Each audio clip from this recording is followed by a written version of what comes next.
समान होना चाहिए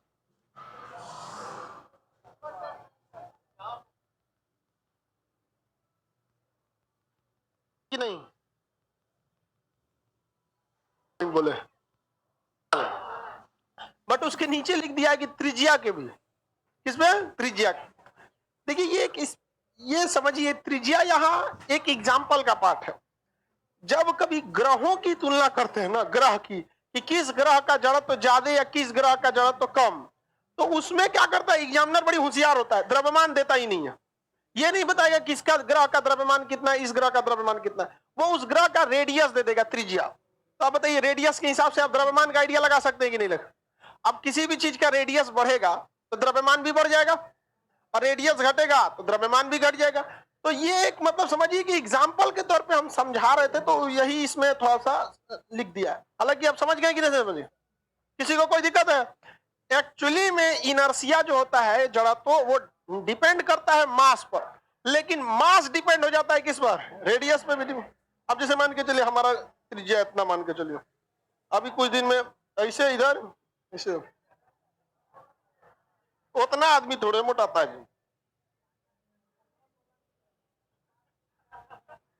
जब केजी पता है तो तब कह लिए खोखला भाड़ा कर रहा है। अगर आपको रेडियस पता है तो उस हिसाब से मास का आइडिया लगाइए, और नहीं तो खड़े मास पता है तो उस हिसाब से लगा लीजिए। नहीं समझ में आया? ज्यादा कंफ्यूजन है तो त्रिज्या काट दीजिए। सिंपल, जितना ज्यादा पढ़ेंगे उतने ज्यादा कंफ्यूजन हो जाएगा। No study no confusion.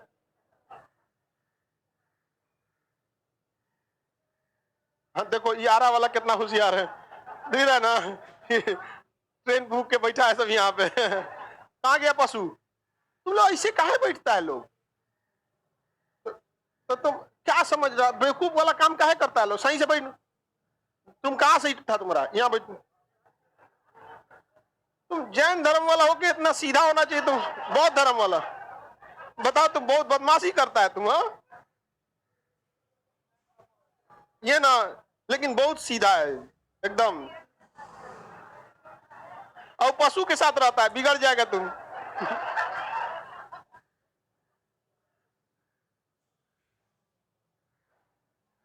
चलिए आगे समझते हैं। सर आज मेरा शादी है, तो यहाँ का कुछ कर रहा है रे? फिजिक्स पढ़ रहा है रे तुम यहाँ?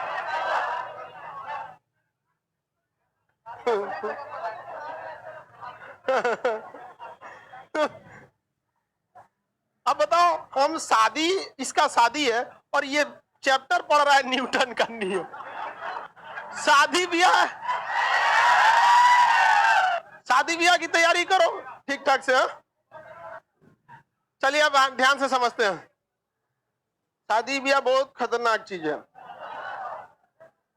कई मतलब ठीक ठाक से मेंटेलिटी मैच किया तो बहुत अच्छा है, अब मेंटेलिटी मैच नहीं किया तो फिर समझ जाइए गड़बड़ हो जाएगा। चलिए अब मेरी और ध्यान से समझते हैं। सेंट्रीपिटल और सेंट्रीफ्यूगल फोर्स, न्यूटन का तीसरा नियम बता दिए थे। क्रिया प्रतिक्रिया, क्रिया क्रिया प्रतिक्रिया। बताइए, किसी को मारेंगे तो हमको भी चोट लगेगा? दांते काट लेंगे तो? अरे दांते काटने पे भी लगेगा। सही में यहाँ काट के देखो। दांत में टूट जाएगा। आप बराबर बराबर तुलना कीजिए ना, दांते काट रहे हैं तो इससे इनामल इतना हार्ड होता है। यहाँ पे समझ में कि नहीं आ गया? तो यहाँ गोपड़िया काट के देखिए किसी का, समझा, या पत्थर उथर काट के देखिए। आप खाना खाते होंगे चावल वगैरह में, अक्सर कभी कंकड़ उंकड़ आ जाता होगा, कड़कड़ा देता है कि नहीं करेगा? स्टूडेंट लाइफ में लड़का सुबह चना भिगा के खाता है, और कुछ कुछ चना बहुत खचरा होता है, वो कहता है कि भीगेगा नहीं।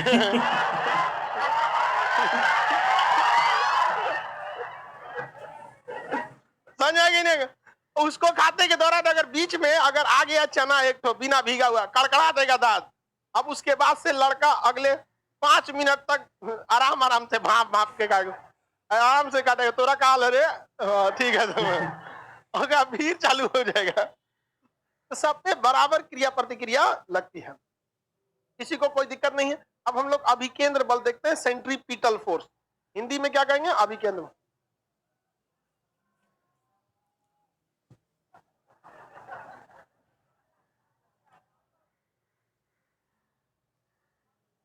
पंखा पिछवा वाला चलाओ ना जी, लड़की सबका बस बंद करो, बंद करना है। अरे आधा लड़की सबका मत चलाना जी, आधा कहेगी चलाइए पंखा, आधा कहेगी नहीं चलाइए, उससे अच्छा नहीं चलाइए पंखा। चलो अब ध्यान से समझो, अभिकेंद्र बल को हम सेंट्रीपिटल फोर्स कहते हैं। ये हमेशा केंद्र की ओर लगता है, यानी अंदर की ओर, अंदर के डायरेक्शन में लगने वाले बल को हम क्या कहते हैं? अभिकेंद्र बल। क्या कहेंगे? अभिकेंद्र बल के नाम से जाना जाता है। जैसे आप बचपन में इसका प्रैक्टिकल किए होंगे, रस्सी में ना एगो ढेला बांध लेता था आदमी, ऐसे घुमाते रहता था। ऐसे देखेंगे ना, ऐसे घुमाते रहता था। तो पहले के वक्त में टाइम पास करने के लिए मोबाइल, गेम, इंटरनेट, यूट्यूब ये सब नहीं हुआ करता था। आजकल का लड़का मोबाइल में घुसड़ रहता है।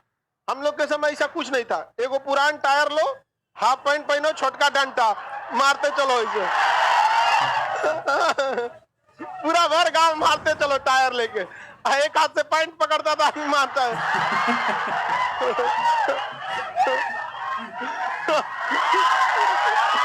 तो अब हम लोग के वक्त में मोबाइल कहा था?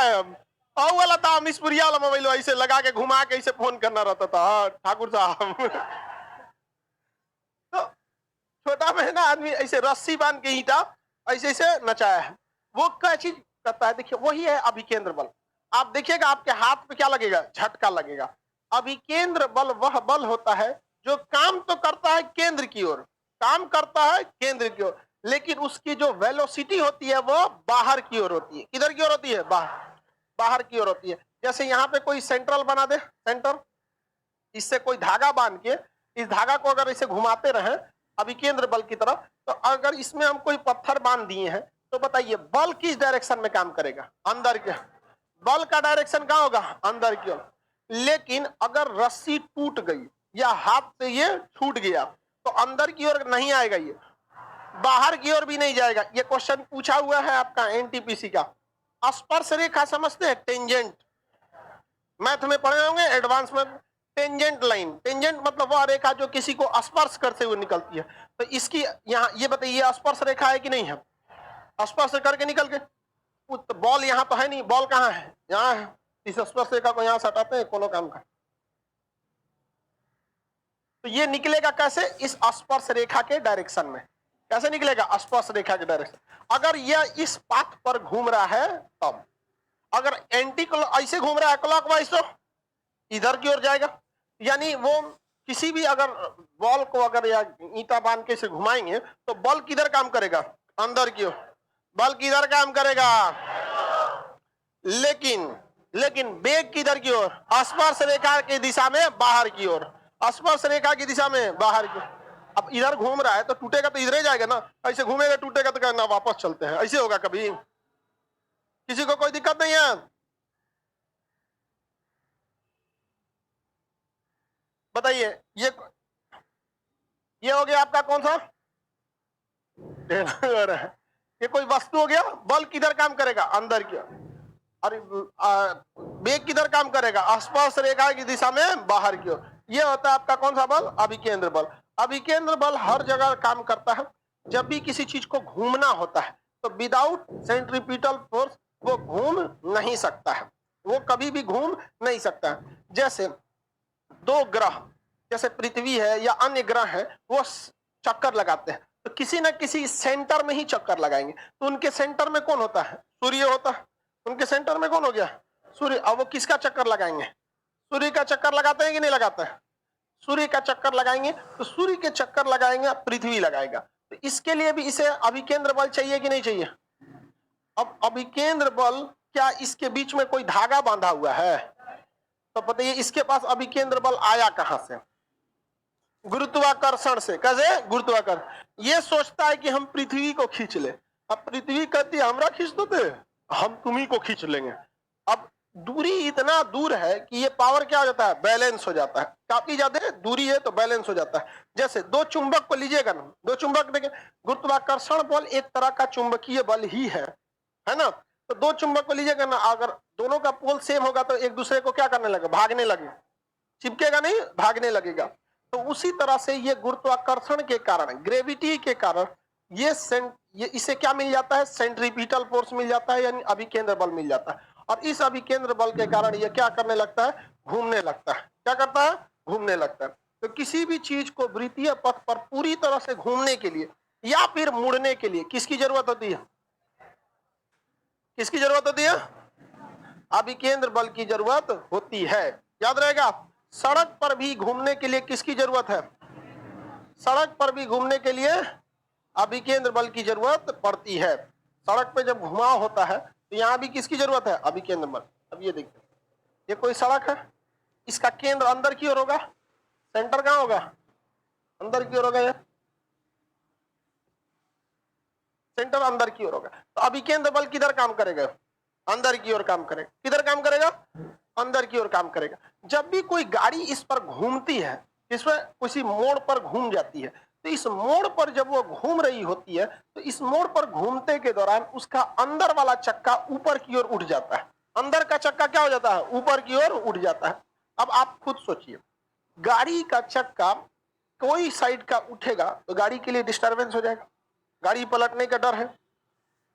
तो बताइए, चक्का टेढ़ा बना दे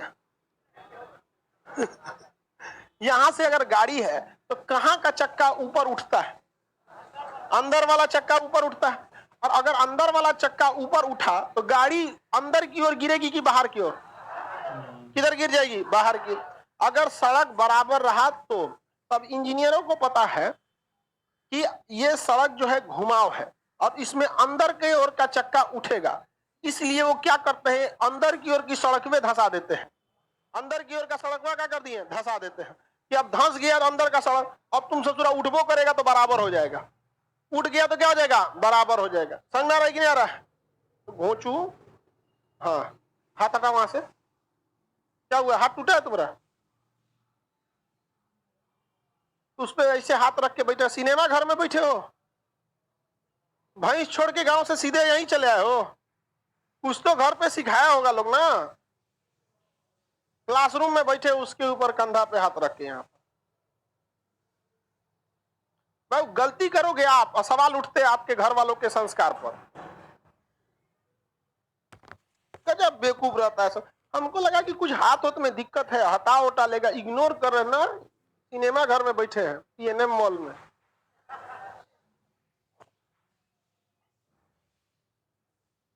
स्टूडेंट का मतलब केवल पढ़ना ही नहीं होता है, आपका पहनावा भी लगना चाहिए कि नहीं हम पढ़े लिखे हैं, या संस्कार भी उस टाइप का होना चाहिए।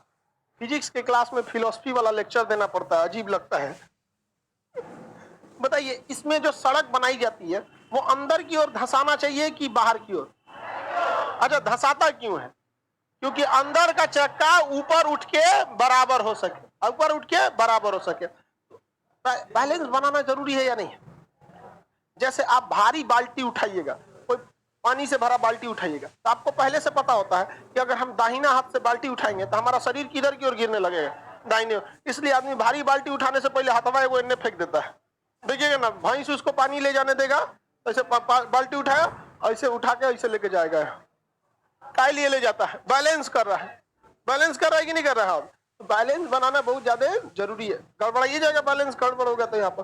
तो ये काफी जरूरी होता है सड़कों पर भी बैलेंस बनाना, क्योंकि अंदर का चक्का क्या होगा, उठेगा, अंदर का चक्का उठेगा, और उठेगा तो गाड़ी क्या हो जाएगी, डिसबैलेंस। उससे अच्छा सड़किए को झुका देते हैं, सड़क को क्या करते हैं, झुका देते हैं।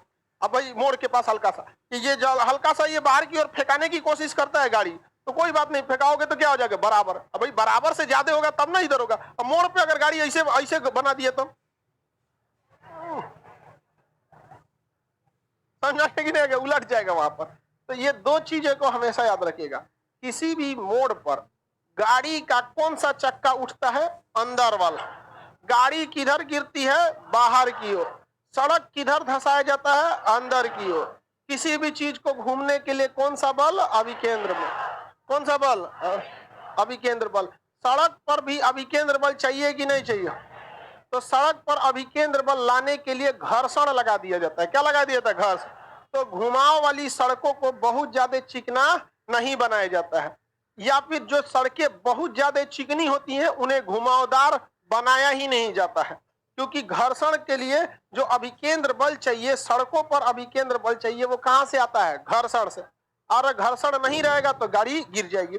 मोड़ पर अगर कचरा फेंक दीजिएगा, या देखते हैं ना कोई केला वाला का छिलका या गोबर वगैरह, गाय का गोबर से अक्सर एक्सीडेंट हो जाता है, समझ में? वहां पे बारिश वगैरह रहेगा, अब मोड़ पे रहेगा और उस पर अगर गाड़ी चढ़ गई तो क्या हो सकता है? फिसल सकता है। तो घर्षण का होना बहुत ही ज्यादा जरूरी है, स्पेशली कहां पर? मोड़ पर। क्योंकि मोड़ पर गाड़ी को क्या चाहिए? अभिकेंद्र बल चाहिए। वो अभिकेंद्र बल टायर और सड़क के बीच के घर्षण से ही आता है। हालांकि सड़के पे तो घर्षण रहता ही है, एयरपोर्ट थोड़ी है। एयरपोर्ट और सड़क में कोई अंतर नहीं होता। जो अगर जहाज पे बैठे होंगे, एयरपोर्ट पे कोई अंतर नहीं होता है, सेम सड़क होती है। बस ये होता है तो काफी दूर तक ऐसे खाली एयरपोर्ट वाला बहुत चौड़ा नहीं चाहिए, जितना चौड़ा ही क्लासरूम है ना, इतने में जहाज उतर जाएगी, लेकिन उसका डायना बड़ी दूर रहता है। अब सड़क पर जहाज उतारेंगे तो एगो पेड़ में टकरा जाएगा, इन्हें आम का पेड़ है, शीशम सागौन, वही में फंस जाएगा, जा फंस गए। अब इंजन ढकेलते रहेगा, छोड़ रहे ससुरा, बस हो गया। और कुछ खास अंतर नहीं होता है। उसको उतना स्पेस रहना चाहिए। जहाजिया तो छोटे ना रहती है, जिस जहाज में जगह कौन सी रहता है? 3 आदमी इधर बैठता है, 3 आदमी इधर। अब मुश्किल से 1 आदमी का जगह रहता है जहाज के बीच में। इतने जहाज में सोचिएगा 1 आदमी को जैसे ट्रेन में पास हो जाए, नहीं तो फिर अंदर घुसेगा, जाइए। कुछ कुछ एक्स्ट्रा लार्ज होता है, सब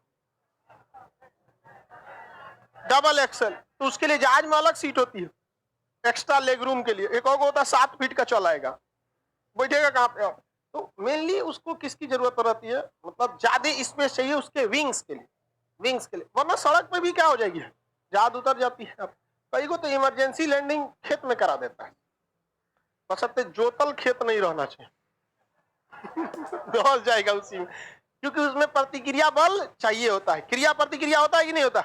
न्यूटन का थर्ड लॉ है कि जमीन पे चलना है तो आप जमीन को ढकेलिए और जमीन भी आपको ढकेले। और जोतल खेत में आप तो जमीन को ढकेलेंगे, जमीन में आपको ढकेलवे नहीं करेगा, तो जोता हुआ खेत में आप चल पाएंगे? क्योंकि प्रतिक्रिया बल नहीं लगेगा।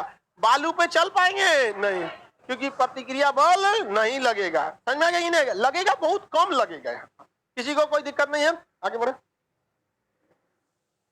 हाँ, वो भी आगे बताते हैं सेंट्रीफ्यूगल फोर्स। उसका कारण सेंट्रीफ्यूगल फोर्स नहीं, क्रिटिकल वेलोसिटी है। आगे आपको चैप्टर पढ़ाएंगे क्रांतिक वेग। क्रांतिक वेग से जब भी कोई चीज घूमेगा तो वो चीज कभी भी नहीं गिर सकता है। जैसे आप कहाँ गया? पानी बोतल है किसी के पास है? हाँ वो अल्लाह, हाँ यहाँ पानी बहुत ज्यादा है जी, देखिए वही लाओ। उसमें कितना है? पानिया दिखाओ ना, इसे बराबरे है उस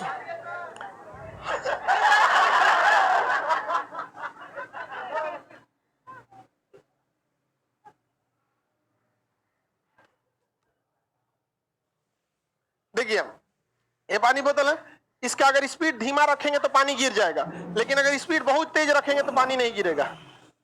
पानी नहीं गिरेगा भाई, क्या टेंशन लेता है? नहीं गिरेगा इसमें से पानी। पानी बोतल खुला हुआ है, देख लो ये ढक्कन। अरे गधा कहीं का, अंडर रूट GRE इसका वैल्यू होता है। यही तो मौत के कुआं पे भी काम होता है। मोटरसाइकिल धीरा स्पीड में रहेगा तो गिर जाएगा। वो आगे पढ़ाना आपको क्रिटिकल वेलोसिटी, टेंशन नहीं लो। लड़की सब भी आजकल तेज हो गई है फिजिक्स में क्रिटिकल वेलोसिटी है, कोई भी चीज क्रिटिकल वेलोसिटी में नहीं गिरेगा। इवन गिलास का पानी भी नहीं गिरेगा।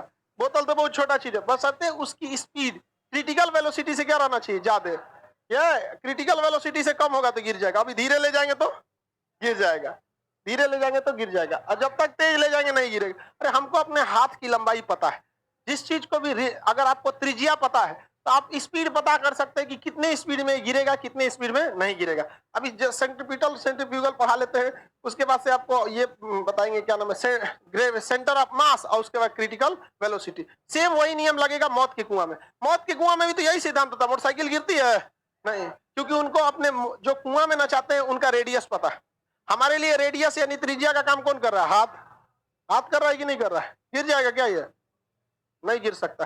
बोतल का मुंह छोटा रहे या बड़ा रहे, इधर किसी का बोतल था ना वो वाला, उसका मुंह बहुत चौड़ा था, उल्ला इसमें से भी नहीं गिरेगा। इसका तो थोड़ा छोटा था इसका,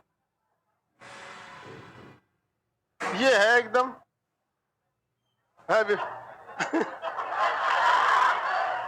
गिर जाएगा, कभी नहीं गिर सकता, कभी नहीं गिर सकता, क्योंकि क्रिटिकल वेलोसिटी से ऊपर रहना चाहिए। धीमा करेंगे तो किसी से चीज से गिर सकता है। हाँ, पूरा भर देंगे तब तो भी नहीं गिरेगा। बाल्टी छोड़िए, नहीं तो बहुत छोटा चीज है। आपको हम जब क्रिटिकल एंगल बता देंगे, आप बाल्टी में भर दीजिएगा, नहीं गिरेगा, बशर्ते आपसे बाल्टी उठ जाए, पता चला अपने गिर जाएगी।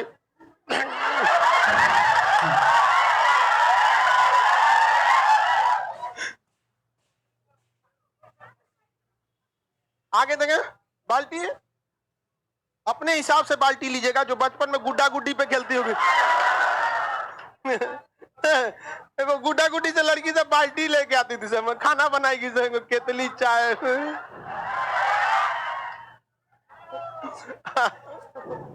आया का टेडी बियर वाला पगलो। आगे देखते हैं, अभी केंद्र बल समझ में आ गया कि नहीं आ गया? किसी को कोई दिक्कत नहीं है? अभी केंद्र बल में 3-4 कॉन्सेप्चुअल क्वेश्चन पूछते हैं, बस वही याद रखिएगा। पृथ्वी एवं ग्रह तथा सूर्य के बीच घूमने वाला अभिकेंद्र बल कहां से मिलता है? गुरुत्वाकर्षण। सड़क पर घूमने के लिए अभिकेंद्र बल घर्षण। अभिकेंद्र बल किधर काम करता है? केंद्र की ओर, केंद्र की ओर। आप बताइए वेग किधर काम करता है? स्पर्श रेखा की दिशा में बाहर की ओर, ऑप्शन नंबर बी। स्पर्श रेखा हमेशा याद रखिएगा। कोई दिक्कत है? जब मोड़ पर गाड़ी मुड़ती है तो कौन सा चक्का उठता है? अंदर वाला। पलटती है, सड़क को धंसाया जाता है, उठाया जाता है बाहर, हो गया अभिकेंद्र बल। अब एक होता है इसका उल्टा, अपकेंद्र बल। अपकेंद्र बल वह बल होता है जो बाहर की ओर काम करता है। किधर काम करेगा? बाहर की ओर काम करता है, वो उसे क्या कहेंगे? अपकेंद्र बल काम वो होता है बाहर की ओर। आप देखे होंगे जब आप घर में खाना बनाते होंगे तो दाल बनाने के बाद एगो दल घोटनी रहता है इस टाइप का।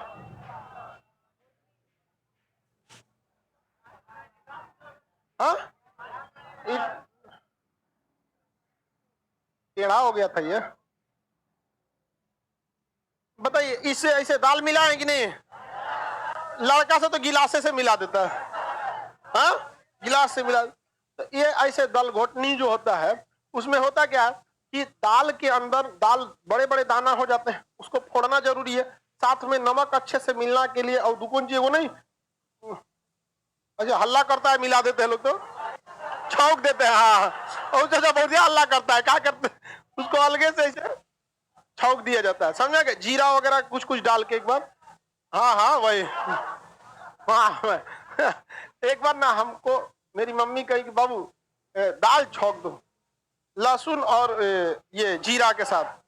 तो हमको ध्यान नहीं था, हम उस दाल में डाल के उसको गर्म कर रहे थे, सोचा छौंका ही नहीं। बाद में हमको ध्यान आया कि तो स्टेपे गलत है, इसको अलगे से छौंका जाता है तेल में। और नहीं देखते हल्ला करता है, तो वो अच्छे से मिलना चाहिए। जो ऐसे छौंका जाता है तो हल्ला करेगा, ऐसे छौंकता आदमी तो कैसे उसको एगो पहले से उसका ढकनवा लेके रेडी रहता है, और दूर से दाल नहीं हल्ला करेगा यहाँ पे, तो वो क्या अच्छे से मिलेगा? नहीं मिलेगा। तो अच्छे से नहीं मिलेगा तो किसी में सोचा 1 कटोरा तेल ओकरे मुंह में चल जाएगा, दाल खाएगा कि कौन चीज? तो उसको अच्छे से मिलना चाहिए। तो अच्छे से कैसे मिलेगा? दाल रहता है बीच में और कुकर की दीवार रहती है साइड में। तो एक ऐसा फोर्स चाहिए जो उस दाल में उतरे और सारा दाल को पटक पटक के दीवार से लड़ा दे, इसे ले लड़ा दे पूरा। तो इसी में उतारा जाता है। ये दल घोटनी लकड़ी का रहता है, कुकर में उतार दिए और उसका ले ऐसे ऐसे घुमाना चालू किया, और बीच में नाचेगा और कुल दाल को पटक पटक के दीवार पे लड़ा देगा। यहाँ पे चारों लड़ा लड़ा के इसे छीट देगा। लड़ाता है उसमें, नहीं यकीन है तो कटोरा में दाल रखिए और उसमें इसे नचा के देखिए, मारेगा पूरा किचाइन कर देगा। सत्तू वाला में देखिए, जो गर्मी का दिन आ गया, सत्तू हो गया, लस्सी हो गया, तो सब में क्या करता है? यही मक्खन निकालते। देखिए दही में मक्खन रहता है। अब देखिए मक्खन जो होता है वो हल्का होता है। क्या होता है? हल्का होता है। और उसको ऐसे ऐसे नचाया जाता है तो साइड साइड साइड में क्या हो जाता है? चिपक जाता है। वो सब किस पर आधारित है? अब केंद्र बल, सेंट्रीफ्यूगल फोर्स। कौन से फोर्स में? सेंट्रीफ्यूगल फोर्स, बाहर की ओर। सेम काम करता है वॉशिंग मशीन। वॉशिंग मशीन में क्या होता है, एक मोटर लगा होता है। ऐसे वॉशिंग मशीन की बाहरी जो दीवारें होती हैं वो खुरदुरा बनाया जाता है। आप वॉशिंग मशीन की दीवार को देखिएगा अंदर से हाथ डाल के, तो ऐसे ऐसे खुरदुरा रहेगा इधर साइड साइड में वहां पे। और यहाँ पे एक मोटर लगा देता है घूमने के लिए। यहाँ पे क्या लगा देता है, एक मोटर जो घूमते रहे। इसमें आप कपड़ा डाल दीजिए, सरफ डाल दीजिए, पानी डाल दीजिए, बटन दाब दीजिए, धो दे, और उसमें सेट उठ करके जो भी हो। आजकल तो स्मार्ट वॉशिंग मशीन आ गया है सर। जानते हैं क्या कर रहा है आजकल, कोनो चीजों को बहुत हार्ड कर दे रहा है, अब बहुत कॉम्प्लिकेटेड कर दे रहा है, कह रहा है कि स्मार्ट हो गया ये।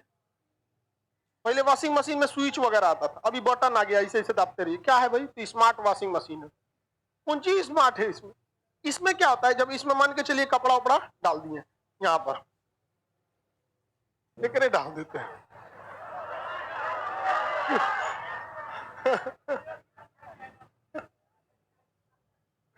इसमें जब आप कपड़ा डाल देते हैं तो वो कपड़े इसमें आके ऐसे रह जाते हैं, इसमें कपड़े आ गए।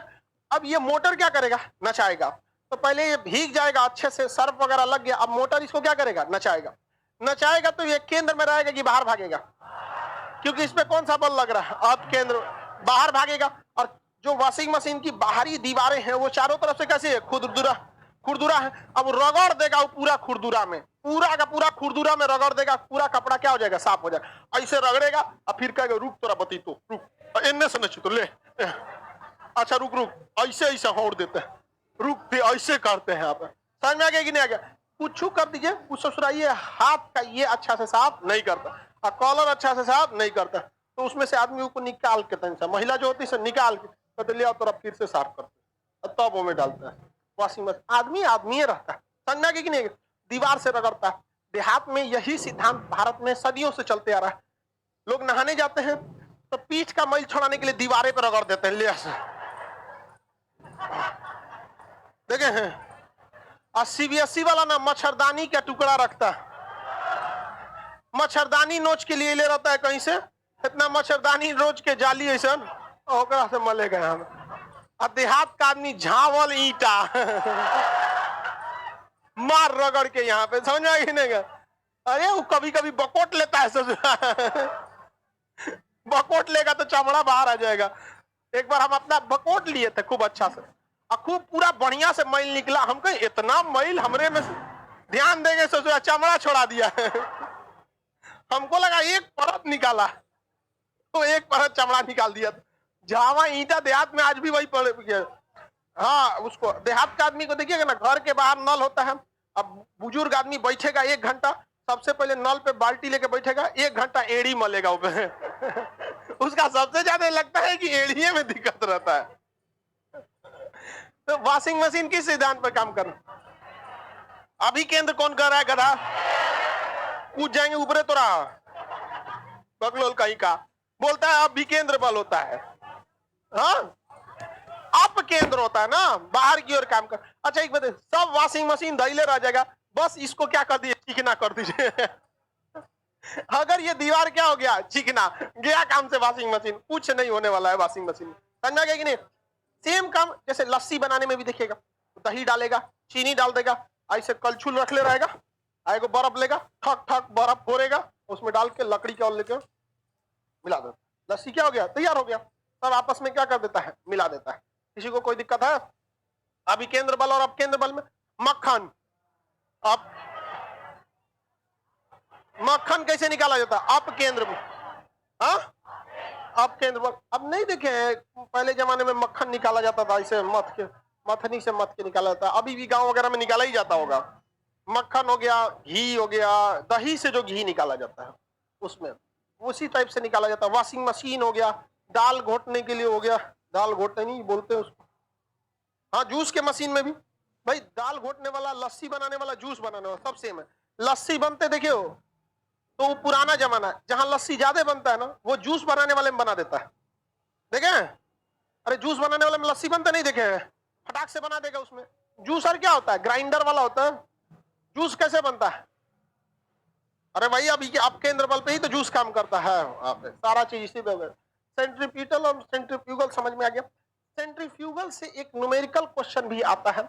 अभी केंद्र बल जो है, अब एक बात बताओ हम, ध्यान दीजिए यहाँ बल बराबर क्या होता है, m इंटू ए, एम इंटू ए बराबर क्या होता है, v upon T, v upon T होता है कि नहीं होता।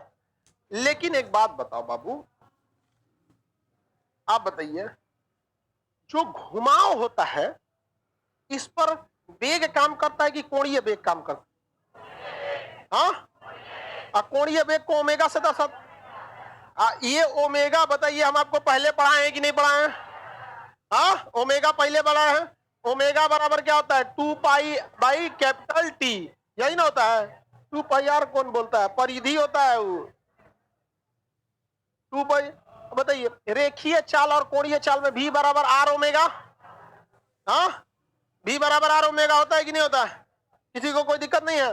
तो इस हिसाब से हम लोग यहाँ भी बराबर क्या लिख सकते हैं, आर ओमेगा, भी बराबर क्या लिख सकते हैं, आर ओमेगा लिख सकते हैं यहाँ पर। तो उस हिसाब से भी यहाँ जब फॉर्मूला बनाएंगे तो ये यहाँ पे बनेगा एक एफ बराबर एम में, जमीन पर सीधा चलता है तो घुमाव के दौरान लगने वाला अभिकेंद्री बल M R omega square, M R omega square या M v square by R, M v square upon R. इस फॉर्मूला पे भी क्या कर सकते हैं हम लोग, अभिकेंद्र बल को निकाला जा सकता है। अभिकेंद्र बल का फॉर्मूला क्या होगा, ए बराबर M R omega square, M R omega square. निकाल सकते हैं कि नहीं निकाल सकते, इसमें न्यूमेरिकल बता सकते हैं। एम मतलब द्रव्यमान दिया होगा, जो वस्तु क्या कर रही है, घूम रही है। आर रेडियस दिया होगा। अब ससुरा इसमें रेडियस ना देके घुमा के बोलेगा, एक भैंस 40 मीटर रस्सी में बांधी हुई है तो वो रस्सी उसका क्या होगा, रेडियस। कोणीय वेग दिया होगा, लेकिन इतना होशियार बनता है एग्जामिनर, कोणीय वेग नहीं देगा, रेखीय वेग दे देगा। तो रेखीय वेग अगर देगा तो रेखीय वेग भी बराबर आर ओमेगा होता है कि नहीं होता, आर ओमेगा होता है। आपसे बताइए त्रिज्या दिया रहेगा, रेखीय वेग दिया रहेगा, आपसे पहले निकलवाएगा ओमेगा और इस ओमेगा को रखवाएगा यहां पर और फिर फाइनल आंसर लाएगा यहां। फिजिक्स में यही कंसेप्ट को बोला जाता है क्वेश्चन टफ है, मतलब पहले कुछ और निकलवाएगा और उसकी हेल्प से आपका आंसर निकलवाएगा। आप खुद सोचिए, आप अगर एग्जामिनर रहते, क्वेश्चन सेट करते, नॉर्मल एग्जाम रहता मैट्रिक लेवल पे और आपसे कहते कि एक न्यूमेरिकल सेट करना है किसका, अभिकेंद्र बल का, तो आप नॉर्मल सेट कर देते, ए बराबर एम आर ओमेगा स्क्वायर पे रख देते, आप एम की वैल्यू देते, आर की वैल्यू देते, ओमेगा की वैल्यू देते और कहते कि बताइए इसका कोणीय चाल अभिकेंद्र बल कितना होगा। लेकिन जब आपके ऊपर प्रेशर हो कि नहीं आपको क्या करना है, मतलब क्वेश्चन को टफ करना है, तो टफ करने के टाइम पे क्या करेंगे, हाँ एक तो कोई और निकालेंगे, दूसरा फिर क्या करेंगे, निकालेंगे। जैसे ओमेगा नहीं देंगे, ओमेगा पहले रेखीय वेग देंगे, उसके थ्रू क्या करेंगे, ओमेगा निकलवाएंगे। किसी को दिक्कत, एक क्वेश्चन है क्या इसमें, देखें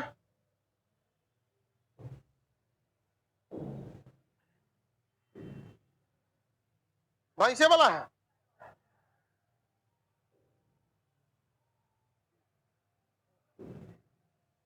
8 मीटर, देखिए यहाँ पे क्वेश्चन क्या है, सुनिए ध्यान से। 8 मीटर लेके रस्सी से, रस्सी किसका काम करेगा, त्रिज्या का, रस्सी किसका काम करेगा, त्रिज्या।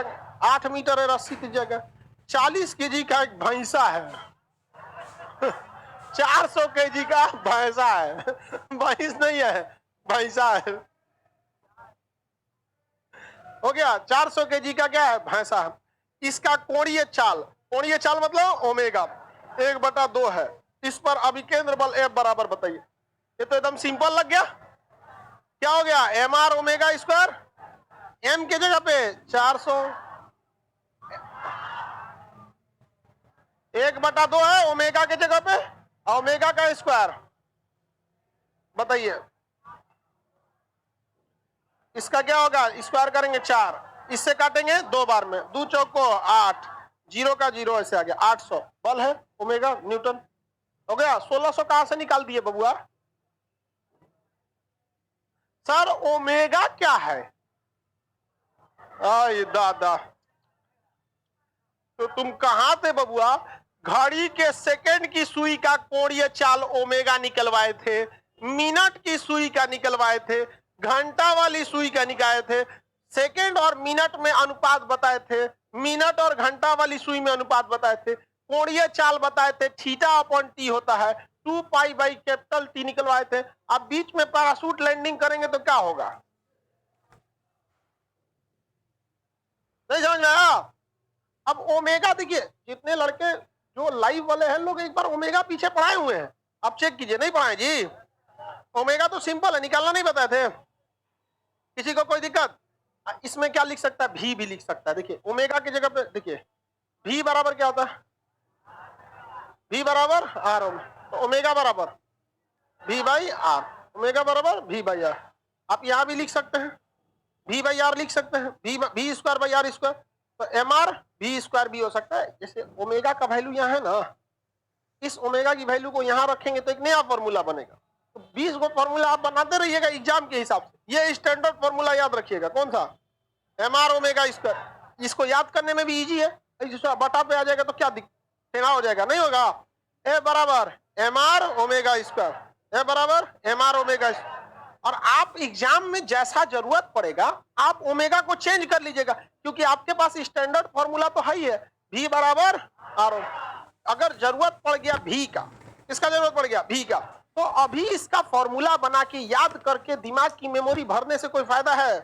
मान के चलिए कि क्वेश्चन में आपके ओमेगा नहीं दिया रहता, ये ओमेगा नहीं देता, अभी हम क्वेश्चन इसी को घुमा देते हैं, इस क्वेश्चन को घुमा देते हैं। मान के चलिए यहां ओमेगा नहीं दिया, त्रिज्या दिया ना, और भी दे देता है। लीजिए इसका कोणीय चाल हम दे देते हैं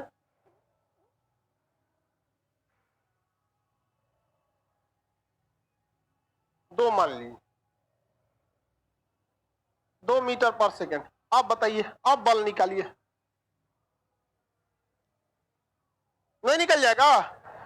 सिंपल है काफी, निकालने की कोशिश कीजिए।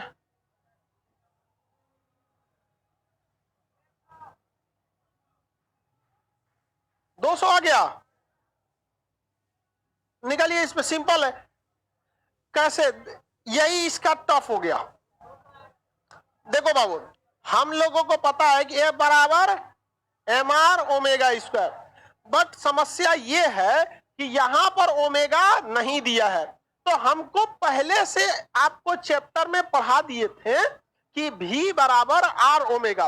भी रेखीय वेग कितना है? 2, त्रिज्या कितनी है? 8, ओमेगा निकाल लेंगे कितना हो गया? 1/4, 1/4 हो जाएगा कि नहीं हो जाएगा? तो ओमेगा बराबर क्या हो गया? 1/4। अरे भैया ये भाग में जाएगा, 2/4, 2/8 तो 1/4 हो जाएगा। यहां से ओमेगा निकल गया। इस ओमेगा को हम कहां रखेंगे? यहां पर। एम की वैल्यू 400, भाषा कितना का है? 4, त्रिज्या 8, ओमेगा कितना निकले? 1/4, 1/4 का स्क्वायर करेंगे 1/16, ये 4 का स्क्वायर करेंगे 1/16, इससे काटेंगे 2 बार में, और 2 बार से इससे काटेंगे 200 में। कितना सिंपल है। तो सिंपल अगर क्वेश्चन देना रहेगा एग्जामिनर को तो वो डायरेक्ट क्या देगा? ओमेगा। और अगर टफ करना रहेगा तो ओमेगा की जगह पे रेखीय वेग दे देगा। आप ही अगर क्वेश्चन टफ सेट करते तो यही तो करते, तो कोनो दूसरा नियम लगाते हो। और वो करता है कभी कभी त्वरण दे देता है। जानता है कि एग्जाम में लड़का सब सोचता है जोन जो चीज क्वेश्चन में दिया है सबको सधाओ। वो समझता है भैया का बफर सिस्टम है, जोन चीज लगैले सब खाओ। अरे भैया यहाँ क्या त्वरण का जरूरत था? तो कोनो कोनो एग्जामिनर बहुत खचरा होता है, वो कुछ कुछ रख देता है आलतू पालतू। जिसका जरूरत है वही निकालिए। क्या इसमें त्वरण की जरूरत थी? लेकिन जब त्वरण दे देता तो लड़का कंफ्यूज हो जाता है, एकरा काहे छोड़े हम। बफर सिस्टम में कुछ रखल रहेगा, लेगा जरूर, खा के देखेगा ये ठीक ना लगतो रे, ले लेते ले ले, हमारे लगे पहले से बोलो रे। तो इस सब चीज का ध्यान रखना चाहिए। ले ये बफर सिस्टम वाला है, यहाँ पे वेग के साथ साथ त्वरण देगा। समझा? किसी को कोई दिक्कत नहीं?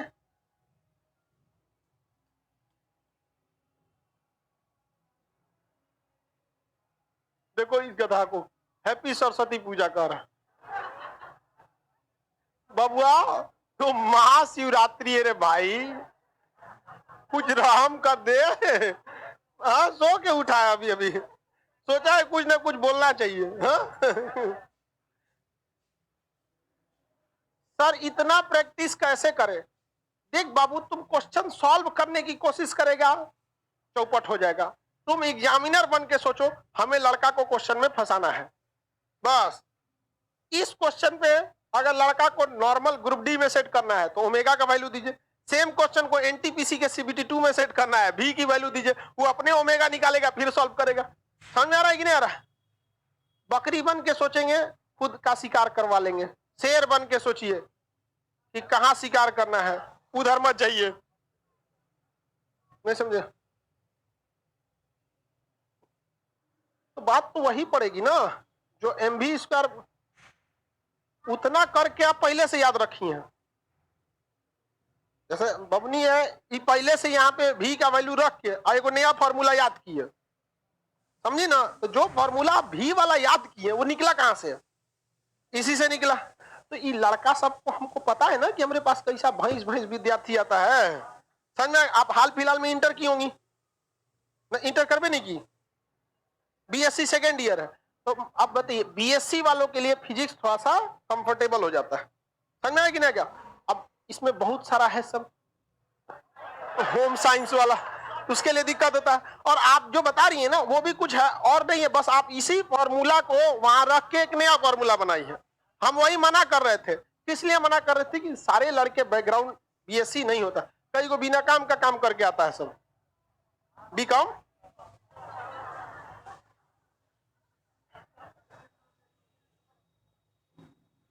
किसी को दिक्कत? आगे बढ़ जा। सेंट्रीफ्यूगल सेंट्रीफ्यूगल समझ में आ गया?